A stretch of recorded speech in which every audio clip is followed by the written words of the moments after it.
Ladies and gentlemen, welcome to the Kakasungura YouTube channel. A big thank you, our people, for the support you are giving this platform.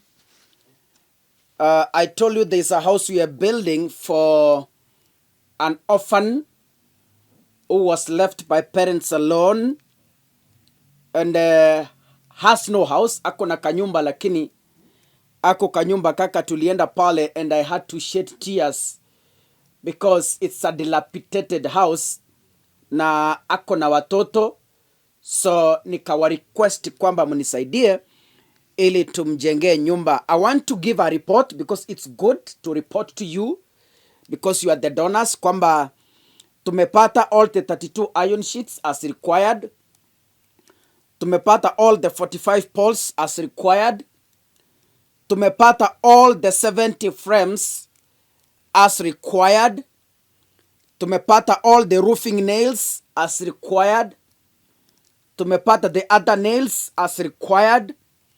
Na tumepata pesa ya fundi. So we are ready to kick off the first phase ya kusimamisha hiyo nyumba na kuweka mabati.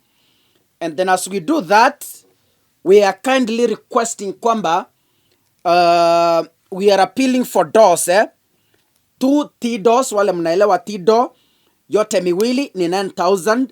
You can buy one door at 4,500 ama ununue yote at 9,000. We need hizi milango ingine ya nyumba for the 2 bedrooms, 4,000 each. So tunahitaji miwili 8,000. You can buy one or you can buy 2. Then from there, tunahitaji 3 windows at 4,500 zote. Moja ni 1,500. So tukipata hizo, tumemaliza kufunika nyumba na tumeweka milango na dirisha, and then from there tuanze kutafuta mattresses and beds.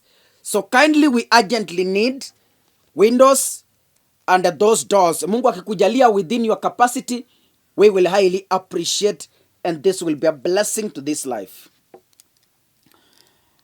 Yesterday, I did a video whereby the National Treasury moved to the Supreme Court filing a petition against the ruling that was made by the Court of Appeal of rendering the 2023 Finance Bill unconstitutional. Ruto said it is not enough. And by the way, I don't know why the executive always attacks the courts, and the courts are there to uphold the rule of law.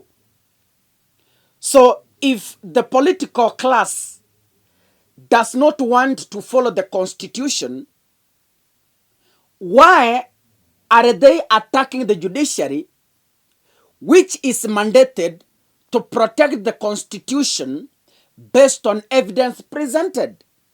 You know, court is about evidence. Okiya Mtata went to court. After going to court, he argued based on evidence and based on quotes from the constitution. So based on that, the magistrates decided to make a ruling. And if they made a ruling, the treasury or the executive should file a petition and convince the courts through evidence why they think the ruling was unfair. So I have seen the likes of Aaron Cheruyot badly attacking the judiciary. I have seen even Ruto himself attacking the judiciary. I have seen Kenya Kwanza, Alidem Peace publicly attacking the judiciary, which is so wrong. The judiciary is an arm of the government. The executive is an arm of the government. The National Assembly is an arm of the government. These are people who should eat from one plate. But because the political class refuses to consult the judiciary, that is why they find themselves in a mess. Now, yesterday, on Friday, the Supreme Court of Kenya delivered heartbreaking news to the Kenya Kwanza government by rejecting its plea for a stay on the nullification of the Finance Bill Act 2023. You got it right. You know, the High Court rejected the Finance Bill.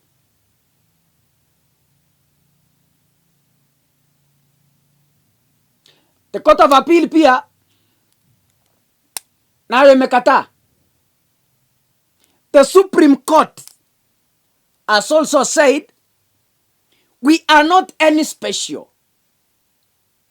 We are not any powerful than the ruling made by the Court of Appeal. Yes, you've requested us to act on your plea. But then, if it's unconstitutional, why should we favor something that is unconstitutional? So, the Supreme Court led by the CJ Martha Koome wameambia William Ruto ni sawa, but the 2023 Finance Bill Act did not follow the constitutional procedure, so we cannot help you otherwise. The decision has placed this country in limbo. When the current finance bill gets rejected, the government moves back for one financial year and they resurrect that finance bill, they dust it, then they keep moving. But in Kenya, here is a case where the current finance bill 2024 is unconstitutional. It was buried, repealed by the National Assembly as rejected by William Ruto, with hopes that after withdrawing the 2024 finance bill, with hopes they will go back to the 2023-2024 financial year, they pick that finance bill, dust it, and use it. It has also been rejected up to the Supreme Court. So, what next for William Ruto? The only solution lies going back to Uhuru Kenyatta's finance bill 2022-2023. Now, the court's refusal to grant stay means the Finance Act 2023, which was declared unconstitutional by the Court of Appeal, remains void. It's null and void still. It cannot be applied anywhere. Ladies and gentlemen, when the Finance Act 2023 nullified, and with no clear alternative, the government is facing a crisis.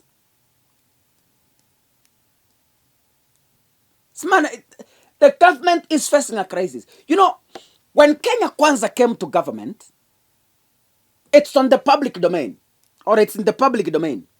Hao watu walikula pesa bwana. Hey! Entertainment wakakula pesa. Renovations wakakula pesa.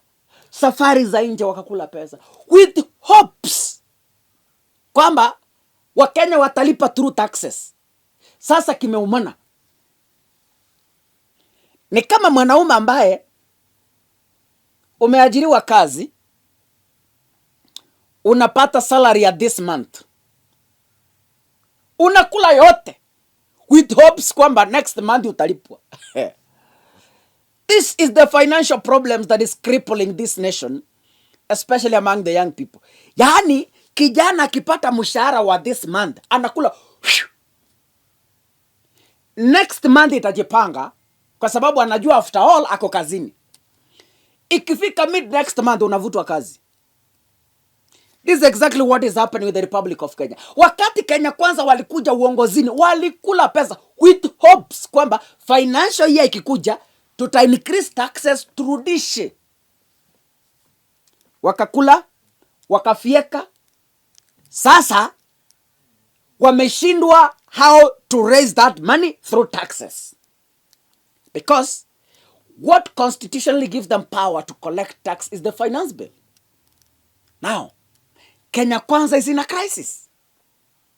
Waligula, wakagula, wakasema after all, next year tuta increase tax. Hapo mafuta weka ifike 25, hapo ongeza hapo, hiyo nini mama mboga ongezea hii kidogo. Hiyo pesa tukicollect, tutarudisha hii. Bwana, tutarudisha. Niwekea ndege ya milioni 200 hapo, tutarudisha hiyo pesa. Oh. What? Don't count your chicks before they hatch. Don't try. Anyway, God bless you, ladies and gentlemen. God bless you. Asanteni sana. Mungu abariki.